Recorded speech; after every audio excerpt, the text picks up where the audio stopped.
Assalamualaikum warahmatullahi wabarakatuh. Terima kasih teman-teman yang sudah setia mampir di channel saya. Kali ini saya dapat sebuah kiriman TV sub, TV tabung kali ini teman-teman ya. TV tabung, menurut informasi yang saya terima dari pasien saya bahwa TV tabung ini adalah mati total. Coba kita tes, kita colokan seperti apa. Colokan sudah saya colokin. Selanjutnya kita tekan power on.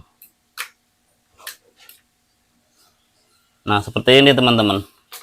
Bisa teman-teman lihat di sini, untuk terlihat enggak ya? Di sini tidak ada indikator yang nyala. Dan ini bisa dipastikan kondisinya mati total.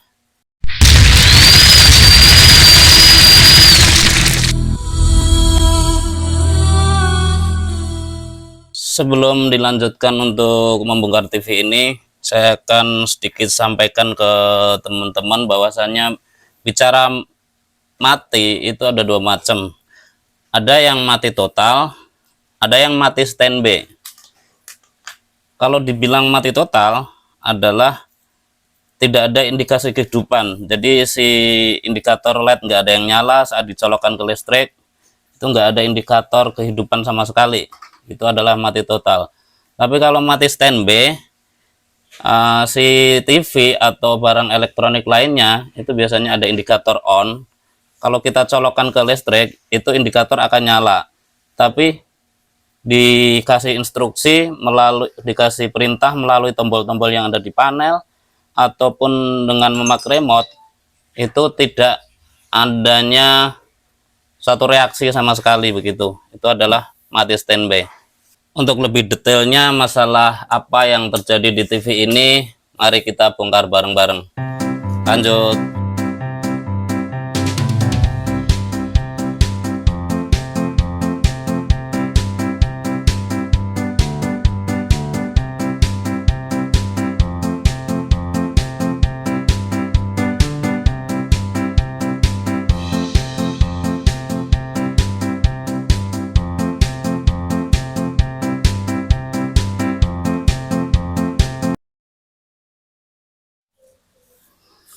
Oke teman-teman, kita lanjut.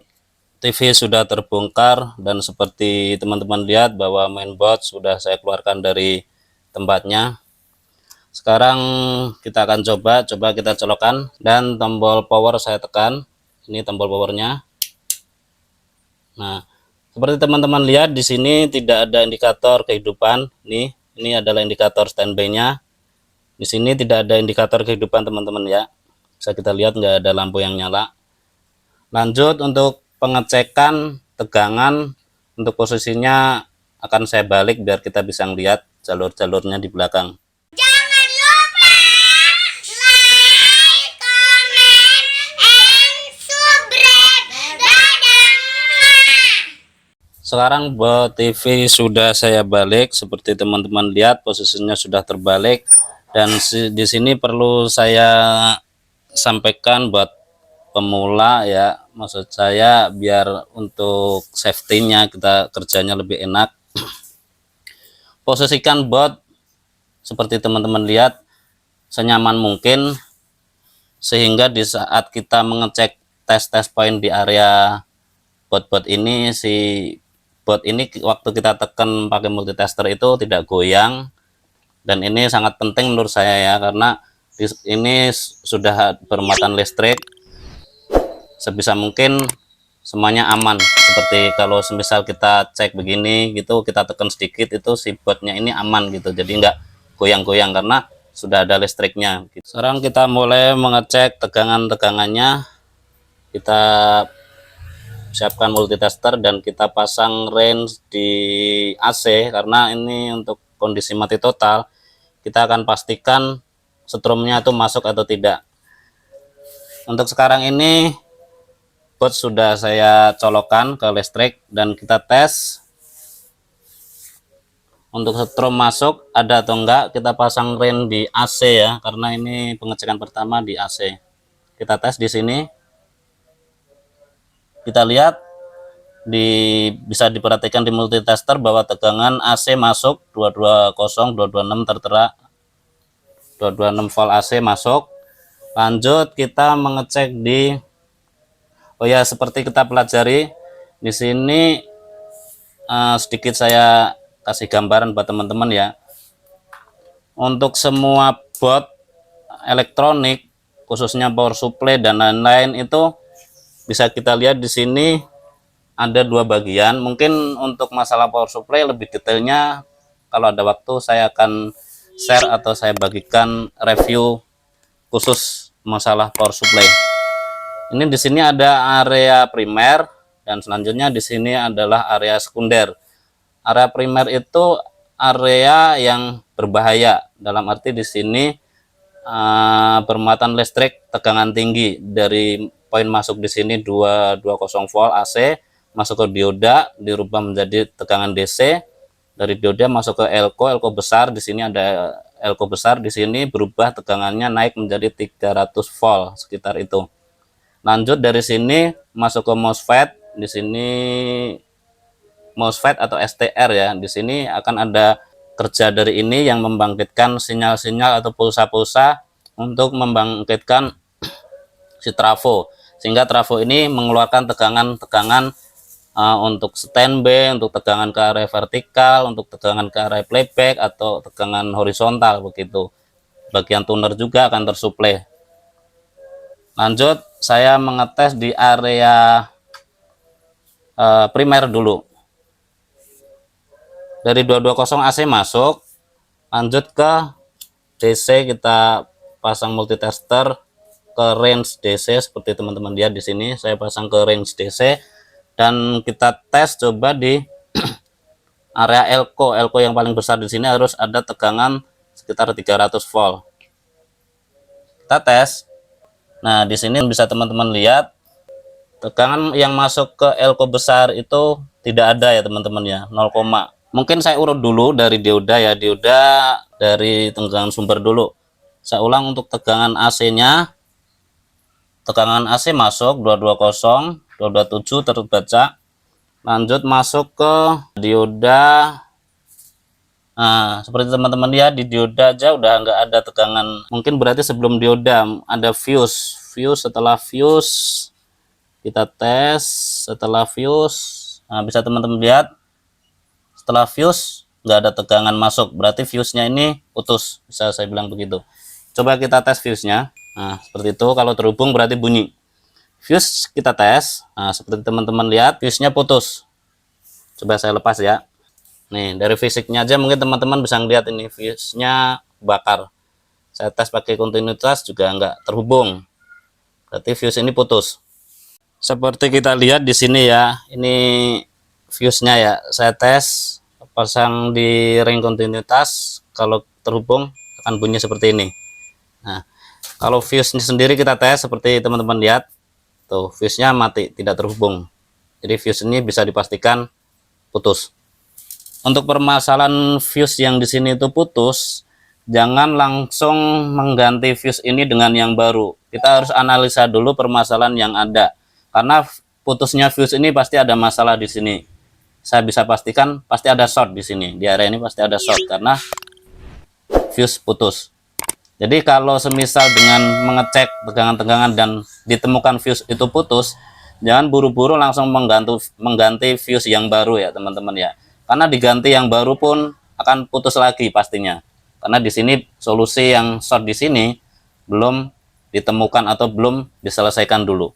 Setelah melalui pengecekan agak sedikit lama tadi teman-teman ya, dan saya tidak menemukan adanya short di sini. Saya nggak tahu ya, mungkin ada masalah, intinya mungkin awalnya ada short dan short itu hilang apa gimana, saya ya kurang paham. Di area sekunder pun saya cek satu persatu juga nggak ada masalah, nggak ada yang short. Nah, kali ini coba kita pasang fuse. Di sini fuse sudah saya ganti yang baru seperti teman-teman lihat. Nah, itu bunyi dan fuse sudah saya pasang. Nah, ini teman-teman bisa dengerin.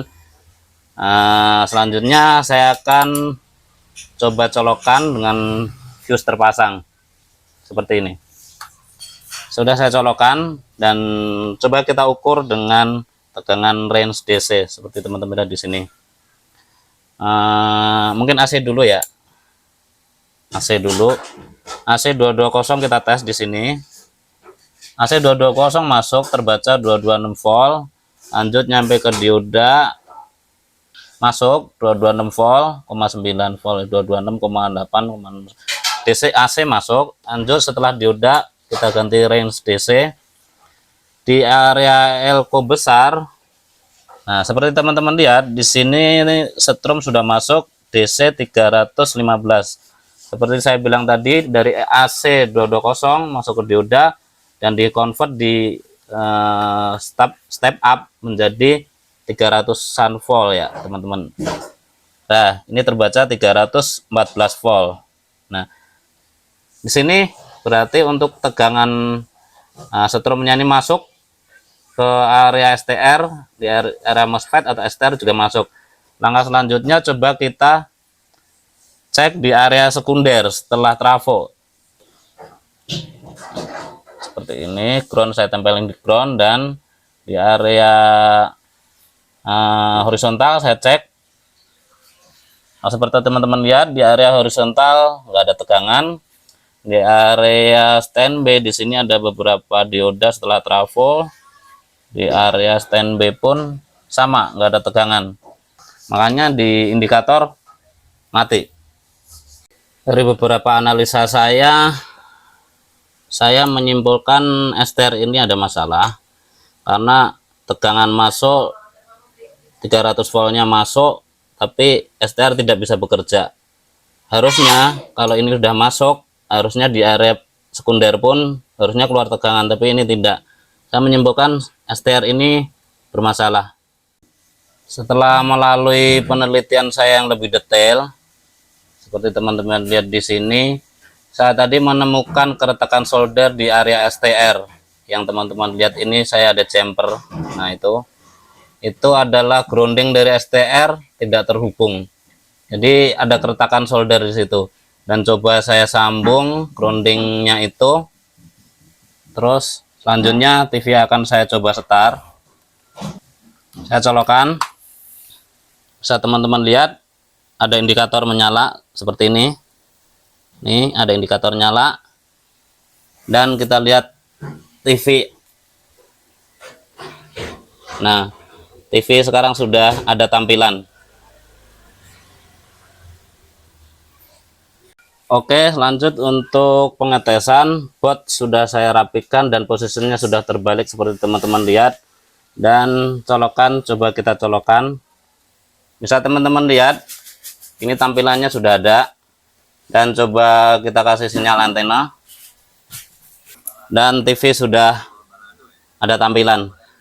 Seperti teman-teman lihat di sini tampilannya agak hijau ya. Karena mungkin ada masalah di area degaussing. Degaussingnya itu saya akan ganti biar tampilannya enggak hijau seperti ini. Karena ada medan magnet yang kurang bagus. Oke teman-teman, demikian tutorial perbaikan TV tabung merek Sharp yang mati total. Seperti kita lihat tadi, kerusakannya adalah mati total dan tidak seperti yang kita bayangkan bahwa mati total itu akan susah dan kayak gimana-gimana. Intinya kita dalam memperbaiki suatu alat elektronik seperti TV itu kuncinya adalah kita harus teliti. Permasalahan yang seperti kita lihat tadi hanya sekedar jalur yang korosi atau yang terputus di area primer, di area STR. Terima kasih buat teman-teman yang sudah menonton dari awal sampai akhir. Mudah-mudahan ini bermanfaat buat teman-teman sekalian. Share dan bagikan ke teman-teman yang lain jika informasi ini bermanfaat. Akhirnya dari saya cukup sekian. Akhir kata, assalamualaikum warahmatullahi wabarakatuh. Salam oplok kodok.